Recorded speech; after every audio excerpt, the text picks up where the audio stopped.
Replay, ça s'est passé sur Radio Antasia. Radio Antasia.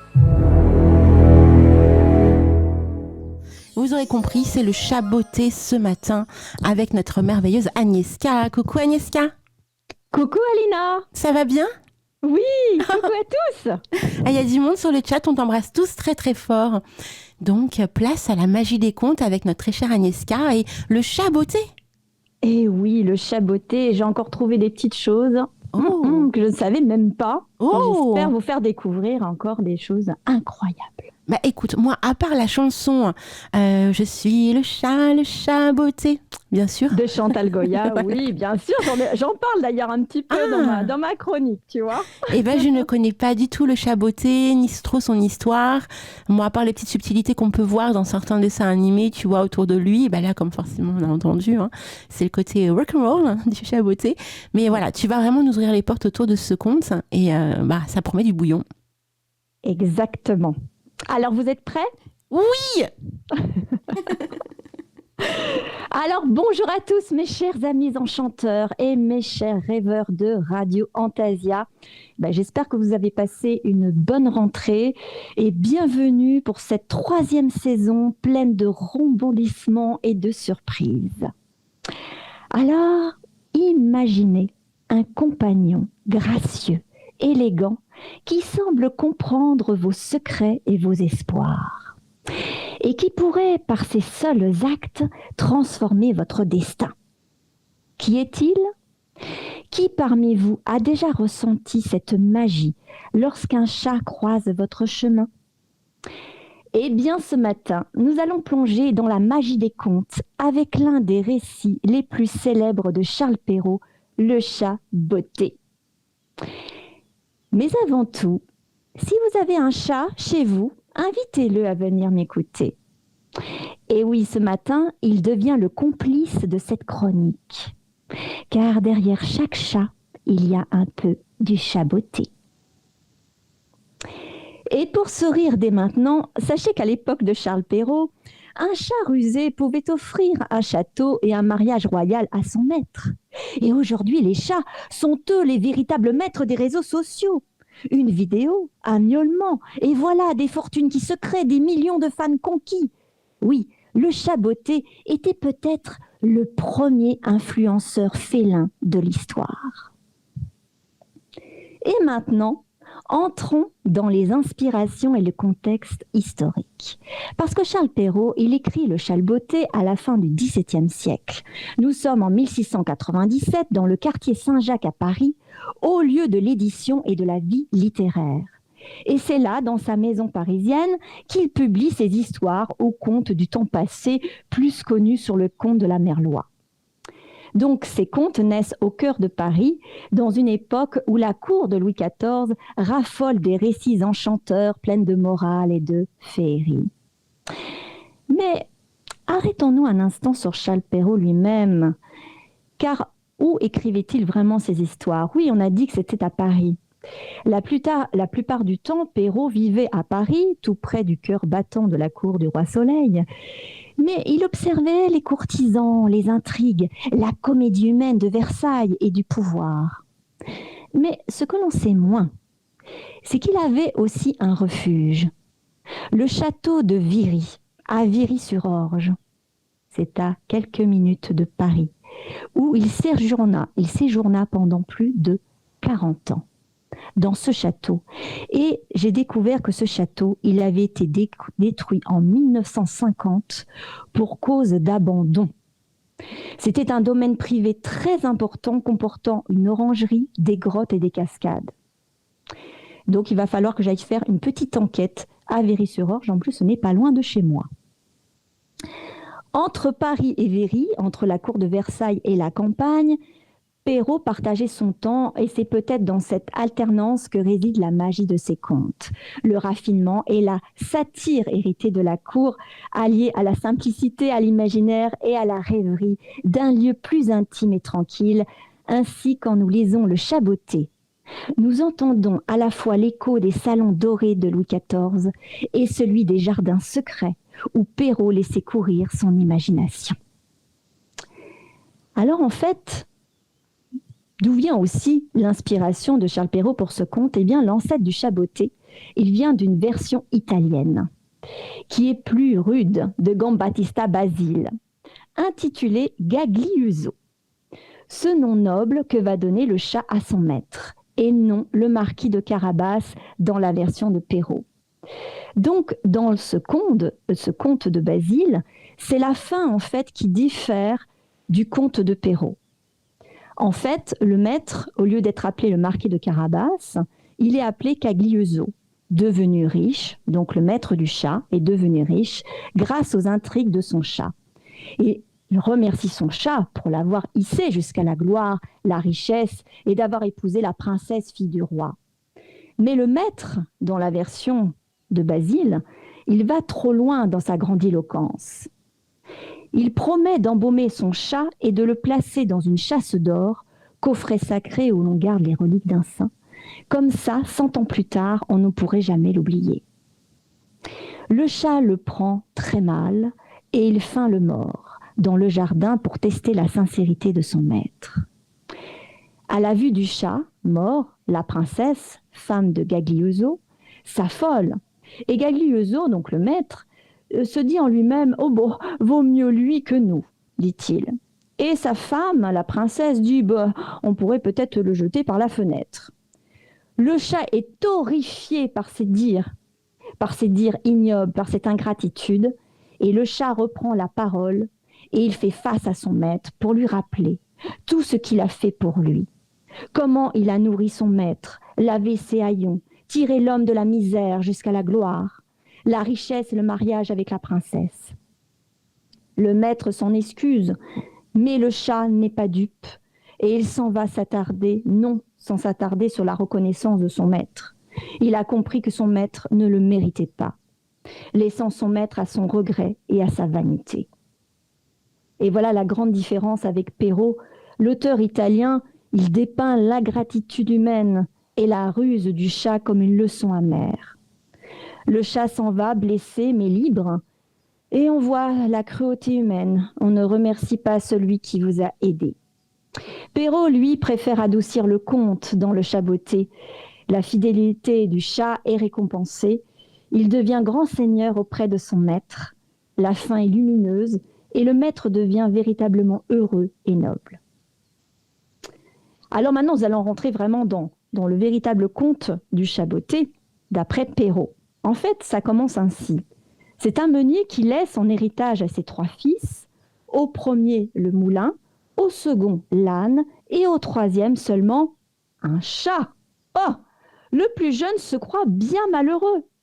Et il se dit « Oh, mais mes frères pourront gagner leur vie honnêtement. Mais moi, quand j'aurai mangé mon chat et que je me serai fait un manchon de sa peau, il faudra que je meure de faim. » Et le chat, en entendant cela, panique. Il se dit qu'il va falloir se sortir de cette affaire au plus vite. Car ce chat n'est pas ordinaire. Il parle. Et c'est là toute la magie dans le conte. Faire parler un chat. Le chat dit à son maître d'un air posé et sérieux « Ne vous affligez point, mon maître. Vous n'avez qu'à me donner un sac et me faire faire une paire de bottes pour aller dans les broussailles. Et vous verrez que vous n'êtes pas si mal partagé que vous ne le croyez. » Et voilà, le chat a un plan. Il demande à son maître une paire de bottes. Et grâce à elle, il met en œuvre une stratégie éblouissante. Le chat capture du gibier qu'il offre au roi au nom de son maître, qu'il présente sous le titre inventé de marquis de Carabas. Parce que le chat est maître dans l'art de la flatterie et pour tromper le roi sur l'identité véritable de son maître. Un jour, le chat convainc son maître de se baigner nu dans une rivière, juste au moment où passe le carrosse du roi avec sa fille, la princesse. Il a caché ses haillons. Et au moment où le carrosse passe, le chat crie que des voleurs ont emporté les habits du marquis. Et le roi, compatissant, habille le jeune homme avec de riches vêtements. Et voilà, la ruse du chat est accomplie pour que son maître reçoive de beaux habits. Quant à la princesse, elle trouve ce jeune homme bien séduisant et ils s'échangent des regards amoureux. Après, le chat fait croire que toutes les terres que le roi parcourt appartiennent au marquis de Carabas. Mais en fait, voilà, ces terres appartiennent à un ogre. Et le chat qui devance le carrosse se rend chez cet ogre, terrible, maître d'un château et de grandes richesses. Cet ogre est en fait un magicien redoutable. Le chat l'encourage à montrer ses pouvoirs, car cet ogre pouvait se transformer en n'importe quel animal. D'abord en lion, puis éléphant. Et enfin, flattant son orgueil, le chat ajoute et dit à l'ogre « On dit même que vous pourriez devenir une petite souris, mais je n'ose y croire. » Voulant prouver sa toute-puissance, l'ogre se change en souris. Et d'un bond, le chaboté le dévore, mettant fin à ses sortilèges. C'est ainsi que le château de l'ogre devient alors celui de son maître, le marquis de Carabas. Et lorsque le roi entre dans le château, le chaboté lui dit « Sire, vous êtes le bienvenu dans le château du marquis de Carabas. » Le roi donc est émerveillé par ce château et tout ce que possédait le marquis de Carabas. Et à la fin, il lui donne sa fille, la princesse, en mariage. Et c'est ainsi qu'un simple chat, avec ses bottes et son intelligence, transforme le destin de son être. Et d'ailleurs, je vous invite à lire ce conte qui est facile à lire et on passe de très bons moments avec ce chaboté. Alors, j'ai trouvé aussi des petites anecdotes. Parce que ce fameux marquis de Carabas n'est peut-être pas une invention si fantaisiste. On raconte que Charles Perrault s'est inspiré d'un homme bien réel, Jules Gouffier, comte de Caravase, un courtisan immensément riche et extravagant qu'il rencontra à la cour du roi Soleil. Impressionné par ce personnage haut en couleur, Perrault aurait transformé son nom en Carabas pour en faire le titre du jeune maître du chat. Et figurez-vous que ce Jules Gouffier possédait un château. Et oui, et il se trouve en Charente-Maritime, le château de Crasane. C'est lui qu'on surnomme aujourd'hui le château du Chaboté. Et Perrault se serait également inspiré de ce château. Alors maintenant, nous allons découvrir la magie du chat, parce que le chat du conte est un chat qui parle. Pourquoi Perrault le fit-il parler ? Parce qu'il est la voix de l'instinct, de l'intuition, du guide intérieur que chacun porte en soi. Le chaboté est le stratège qui élabore un plan précis pour sauver son maître et lui offrir bien plus qu'une survie, une véritable gloire. Mais au-delà du conte, parlons du chat réel, parce que le chat est un chasseur instinctif. Il voit dans le noir, ses moustaches sont des capteurs sensoriels, un radar qui lui permet de se mouvoir avec aisance. Il entend des sons que nous n'entendons pas, il sent des odeurs que nous ignorons. Le chat est doté d'une souplesse et d'une grâce que les danseuses étoiles utilisent pour leurs gestes délicats et se mouvoir sur scène. Et puis, vous connaissez le ronronnement. Et oui, pouvoir apaisant, anti-stress, véritable remède. Dans le conte, c'est cette magie invisible qui soutient le maître. Son chat ne le nourrit pas seulement de gibier, il le nourrit d'assurance, de confiance et de réconfort. Et souvenez-vous, on prête au chat plusieurs vies, 9 vies. Quelle meilleure métaphore pour un héros toujours capable de se tirer d'affaire. Perrault lui donne la parole, comme La Fontaine donnait la parole aux animaux, pour qu'ils deviennent un guide, un maître de sagesse rusée. Son langage est celui de l'intelligence et sa voix nous dit que parfois la plus grande force n'est pas la richesse ou la puissance, mais l'esprit vif et l'intuition. Alors dans ce conte, il y a évidemment plusieurs symboles. Nous avons en premier le moulin. On parle de moulin, de meunier. Et dans le conte, le moulin représente la stabilité et la tradition. C'est une source de nourriture et de revenus, mais aussi une vie toute tracée, faite d'efforts réguliers, mais sans véritable nouveauté. Et dans nos vies, Le moulin, c'est un peu comme le métier stable mais répétitif, le quotidien qui rassure mais qui parfois enferme. On peut s'y sentir en sécurité, mais aussi prisonnier d'une routine. Cela nous interroge, voulons-nous seulement survivre ou osons-nous rêver à plus grand? Et nous avons évidemment le chat. Le chat, c'est le véritable symbole du conte, c'est lui.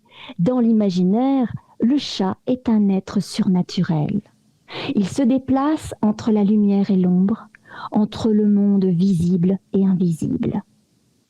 Ses yeux, capables de percer l'obscurité, deviennent le symbole de la clairvoyance, voir là où les autres ne voient rien. Ses moustaches sont des antennes magiques, rappelant notre intuition. Et ses griffes, disséminées, symbolisent la force intérieure prête à surgir. Son ronronnement, véritable incantation, symbolise la guérison et l'apaisement. Les bottes, et oui, il est botté. Et les bottes, en fait, elles transforment un simple chat en messager du destin. Elles symbolisent le courage de se chausser pour passer à l'action. Et dans nos vies, elles sont le pas décisif vers le changement. Nous avons aussi le sac, oui, où le chat met le gibier. Et le sac, en fait, c'est un objet humble, mais outil d'ingéniosité, symbole de notre capacité à transformer peu en beaucoup, de rien en trésor. Le jeune meunier, lui, il représente l'homme ordinaire, sans atout apparent, sans ambition, qui se croit malchanceux. Ses frères héritent de biens concrets, lui reçoit un chat. Mais ce qu'il prend pour une misère se révèle une bénédiction. C'est une leçon.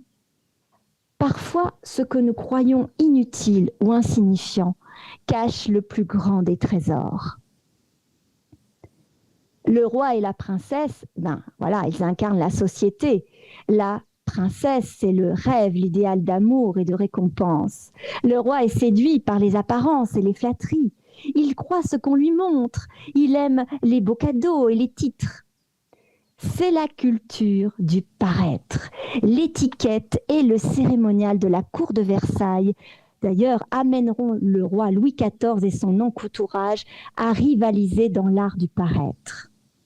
Chaque accessoire, chaque geste, chaque attitude répond à des normes, à des codes qui ne cessent de changer, accompagnant ainsi les modes et les mœurs.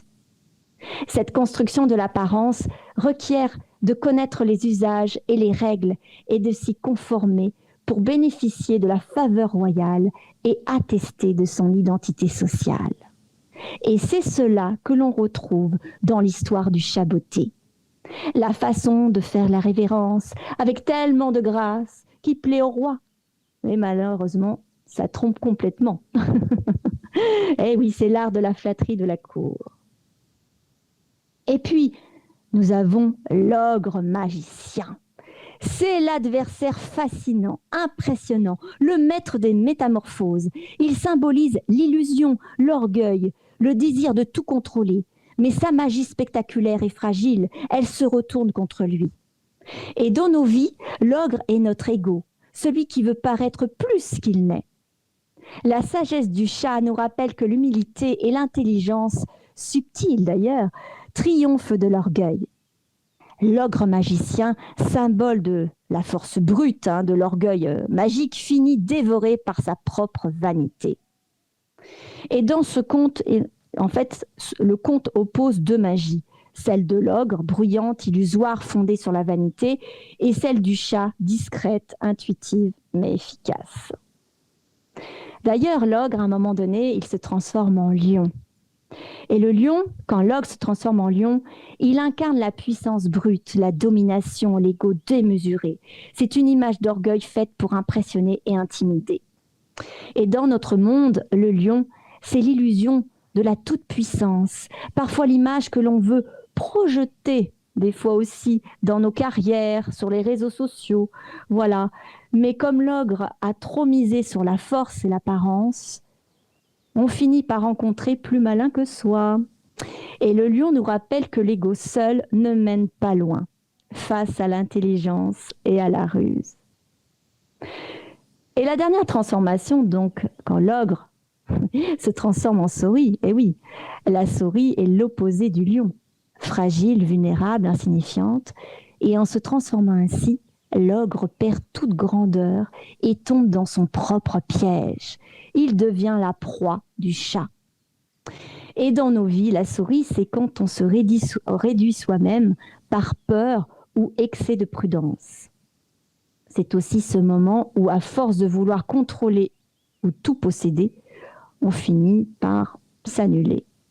La souris nous enseigne une chose, si l'on oublie sa vraie nature, on devient vulnérable et l'on perd tout. Et maintenant, on va parler un peu de la postérité du chat botté, parce que ce conte, il a traversé les siècles, jusqu'à inspirer le cinéma dans un film d'animation. Et contrairement à Disney, j'étais très étonnée que Disney n'ait pas fait un film d'animation dessus. Et c'est les studios DreamWorks qui s'emparent de ce personnage dans Shrek 2, puis dans le chat botté, avec son accent espagnol, ses yeux immenses et son épée, son chapeau à plumes, sa séduction. Il devient une icône incontournable et on connaît tous ses yeux attendrissants du chat botté où l'on craque. Et oui, et en anglais d'ailleurs on dit Puss in Boots, ce qui signifie chat botté. Mais nous, en français, on dit chapeauté. Et pourquoi ? Eh bien, dans la version DreamWorks dans Shrek 2, lors de sa première rencontre avec Shrek, le chat signe son passage d'un P sur un arbre, comme Puss in Boots. Donc, pour la version française, il a donc fallu lui trouver un patronyme qui commence par un P. Voilà comment est né le chat botté. Et donc, on a parlé la chanson de Chantal Goya qui a enchanté des générations d'enfants et donné une seconde vie scénique au conte. Et d'ailleurs, son chat botté sur scène, je trouve que le costume ressemble étrangement au costume de la bête dans le film de Cocteau. Mais alors, je trouve complètement, en plus tête ronde. Bon, évidemment, il fait moins peur que dans le film de Cocteau, mais je trouve que ça a complètement le costume de Jean Marais. Alors, quelle race de chat pourrait être le chat botté ? Question. Eh bien, au XVIIe siècle, en France, il n'existait pas encore les races de chats telles que nous les connaissons aujourd'hui, mais certains types de chats étaient déjà très répandus et appréciés. On pourrait imaginer que le chat botté était peut-être chartreux, ce chat gris-bleu, élégant, au pelage épais, aux yeux d'ambre. C'est une race ancienne, déjà connue dans les monastères français, réputée pour sa sagesse et son intelligence tranquille. Sa silhouette noble et son calme rusé conviendraient parfaitement à un héros de conte. Alors d'autres s'imaginent comme un angora turc très prisé par les nobles, et ces chats à la longue fourrure blanche ou rousse étaient considérés comme de véritables trésors exotiques, symboles de raffinement et de luxe. Voilà, donc dans ce cas, Perrault aurait donné à son chat un air princier avant l'heure, en accord avec l'élégance des salons. Et d'ailleurs, dans le spectacle de Chantal Goya, il est angora. Donc peut-être qu'elle a fait de ses recherches aussi pour faire son personnage sur scène. Et enfin, le studio DreamWorks, ils ont choisi de représenter ce Puss in Boots comme un chat roux, aux yeux immenses verts, espiègles et charmeurs. Et ce choix n'est pas innocent. Le chat roux est souvent associé à la malice, au courage et à l'attachement fidèle. Alors, quelle race choisir ? Eh bien, peu importe, ce qui définit le chat botté, ce n'est pas sa couleur ni sa fourrure, mais son regard vif, sa ruse joyeuse et son esprit libre. En réalité, le chat botté pourrait être le chat de chacun d'entre nous. Et celui qui dort au coin du canapé, mais qui dans les rêves devient un compagnon du destin. Et oui, le chat botté n'est pas seulement un conte pour les petits et les grands enfants que nous sommes. C'est une leçon universelle. Derrière la ruse d'un chat se cache un message. La chance sourit à ceux qui savent la provoquer, même quand tout semble perdu. Et n'oublions pas, les chats sont toujours les maîtres de la magie. Hier, ils offraient des royaumes, aujourd'hui, ils règnent sur Internet. Ils font sourire, ils apaisent notre quotidien, ils nous fascinent. Peut-être sont-ils vraiment des créatures venues d'ailleurs, chargées de veiller sur nous. Alors, ce matin, souvenez-vous, si vous avez un chat près de vous, caressez-le doucement. Derrière ses moustaches et son ronronnement, il y a un peu de cette magie ancienne que Perrault avait su capter. Une magie qui transforme nos vies ordinaires en contes extraordinaires. Alors, chers auditeurs, regardez votre chat si vous en avez un près de vous. Derrière ses yeux qui brillent dans la nuit, peut-être se cache un peu du chaboté. Et peut-être lui aussi prépare en secret le plan de votre gloire. Waouh, Aniska, que c'est beau. Il y a Claude qui est parmi nous sur le chat, on lui fait plein de gros bisous, il t'embrasse bien fort. Ah, bah moi aussi, je l'embrasse bien fort. Alors, on dit aussi, je ne sais pas si tu sais, mais que les chats sont aussi les compagnons des fées. Et dans certaines légendes, on dit aussi que, eh bien, une fée peut se transformer en chat. Alors, c'est marrant parce qu'on voit aussi la reliance chez les sorcières. Oui, exactement. Tout à Donc, fait. c'est pas mal, hein. Non, mais quel conte de ouf que tu nous proposes. Oui, et surtout que je ne savais pas qu'il y avait un château à Viry-sur-Orge. Oui. Et que ça serait là que, pendant 40 ans, Charles Perrault aurait écrit donc ses contes. Parce que souvent, je me suis dit, mais en fait, Charles Perrault, il s'est inspiré de tel conte, de tel château. Je dis, mais lui, est-ce qu'il a vraiment vécu dans un château? Parce que c'est... Voilà.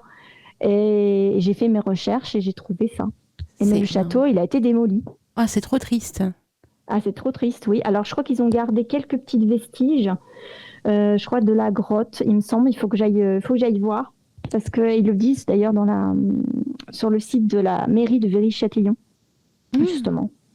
Et pour cause d'abandon, eh bien, ils ont démoli le château en 1950. C'est une honte. Ah, mais carrément. Surtout pour un pays comme le nôtre, quoi. Hein? Voilà, démolir un château, non, c'est pas possible. C'est clair. On a des messages des enchanteurs Lysia qui dit « Tellement beau » avec un énorme cœur. Merci Agnieszka. Waouh, c'est beau, dit Claude.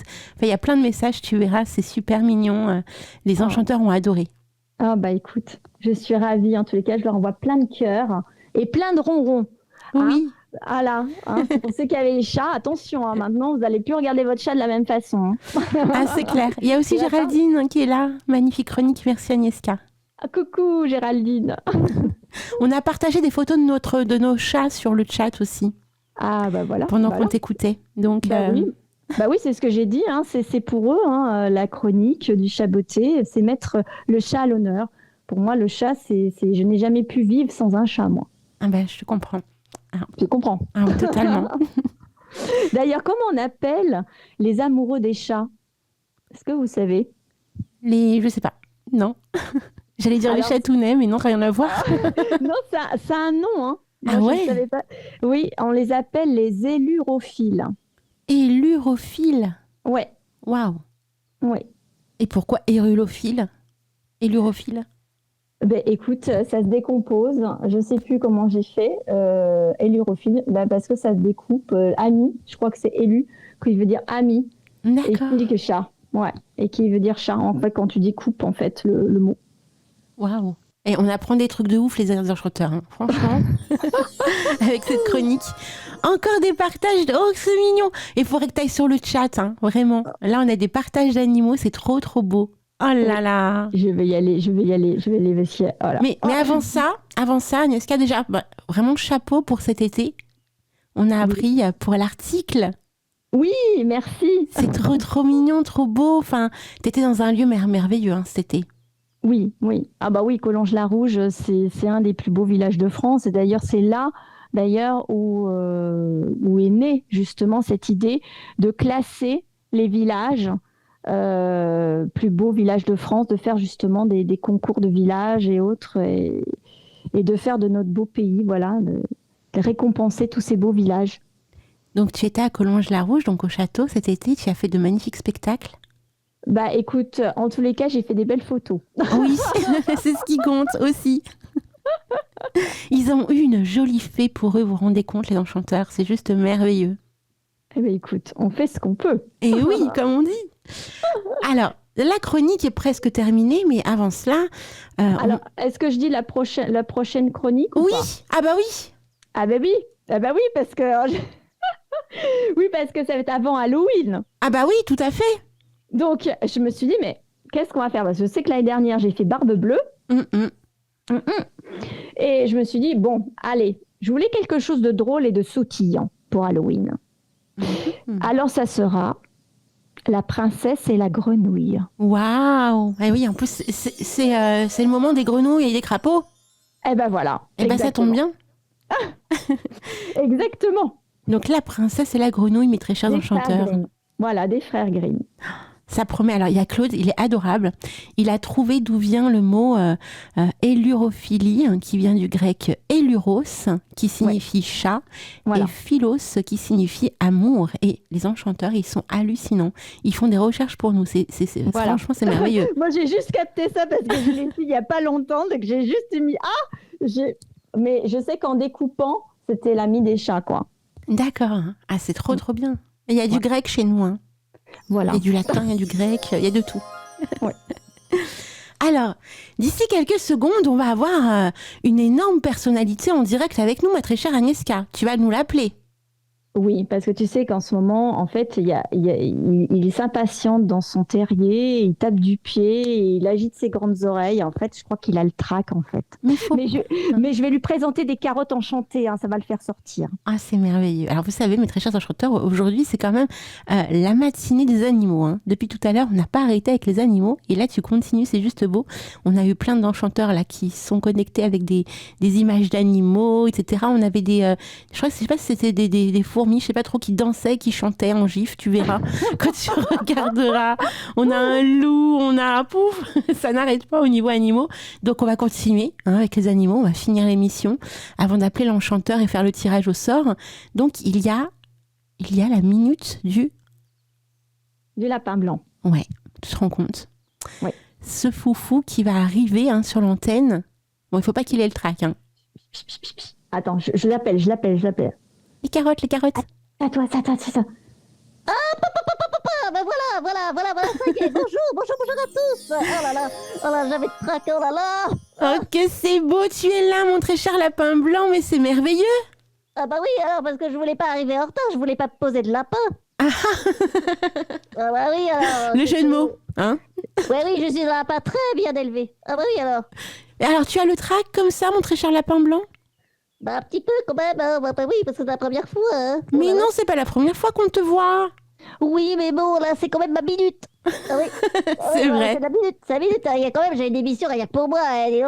Et tu te rends compte? Et en plus, tu es entouré d'animaux. On a des chats, on a des poules, on en a tout. Non, mais par exemple, pour le chaboté. Oui. C'est quoi cette histoire? Le lapin blanc n'est même pas dans la chronique du chaboté. Parce que je lui ai retiré les moustaches à celui-là pour avoir attrapé dans son sac mon cousin le lapin pour le donner au roi. Ah bah ça va pas, non? Ah bah oui alors, c'est un scandale. Les temps sont durs pour les lapins depuis la nuit des temps. Mais ne t'inquiète pas, mon très cher lapin blanc. Je suis sûre qu'Agnieszka, durant cette saison, va faire une chronique aux petits oignons rien que pour toi. Oui, bah j'espère. Hein, bien sûr. Oh, la pauvre. Il y a des tas d'histoires autour du lapin blanc. Mais oui. Ah bah oui, j'ai une sacrée histoire à raconter. Déjà ta naissance, mais comment tu es né, très cher lapin blanc? Moi, je suis né dans l'imaginaire de Lewis Carroll. Ah, mais tu es le lapin blanc de Alice. Ah bah bien sûr. Qu'est-ce que tu crois que je suis qui, moi? Mais je sais pas, écoute. T'aurais pu être son cousin, son neveu, je sais pas. Ah non, je suis le vrai. Je suis l'original. Complètement original. Waouh. Alors vous voyez, il est tout le temps en retard, ce lapin blanc d'air. J'aimerais franchement savoir, pourquoi tu es tout le temps en retard? Tu es toujours avec ta montre à gousset. Qu'est-ce qui se passe dans ton monde? Mais parce qu'il y a toujours un chat qui essaie de m'attraper. Ah bah voilà. On a tout compris. On essaie toujours de m'attraper. C'est pour ça que j'ai dit que les temps sont durs pour les lapins. On est toujours essayé de nous attraper. Oh bah oui alors. Alors il faut aller très vite. Alors du coup, j'arrive toujours en retard chez moi. Ou chez la reine de cœur. Oui. Elle est pas trop méchante, la reine de cœur, ça va? Ah bah, m'a invité à déjeuner à minuit. Cette reine est complètement dingo. Et comme ma révérence, elle était trop sautillante, j'étais condamnée à manger la salade qui se croque toute seule. Ah bah oui alors, tu restes sur ta faim à la fin. Ah moi, je préfère le gratin de carottes enchanté pour rendre aimable le pop. Ah, voilà, qui se croque toute seule? Bah oui, Mais alors. c'est énorme ce que tu me racontes là. Bah oui, c'est la salade qui se croque toute seule. Bah oui, et comme je te dis, tu restes sur ta faim à la fin. Il y en a pas assez parce qu'elle se croque toute seule. Bah ouais, forcément. Ah bah oui, alors tu la regardes se décomposer. Oh là! T'es sûr que c'est pas plutôt, je sais pas, une petite chenille ou quelque chose? Ah, le papillon qui se transforme en chenille. T'es sûr que c'est pas lui qui mange la salade? Alors j'en sais pas. C'est peut-être très très très bizarre cette histoire. Mais de toute façon, c'est la reine de cœur, hein, elle est comme ça. Hein. Elle est Elle est folle. complètement dingo. Elle est complètement dingo. Alors tu sais que les enchanteurs, il y a Lou qui fait partie donc, du chat qui a mis une magnifique image de toi en train de regarder si ta montre à gousset fonctionne. Parce qu'elle fait plus tic-tac.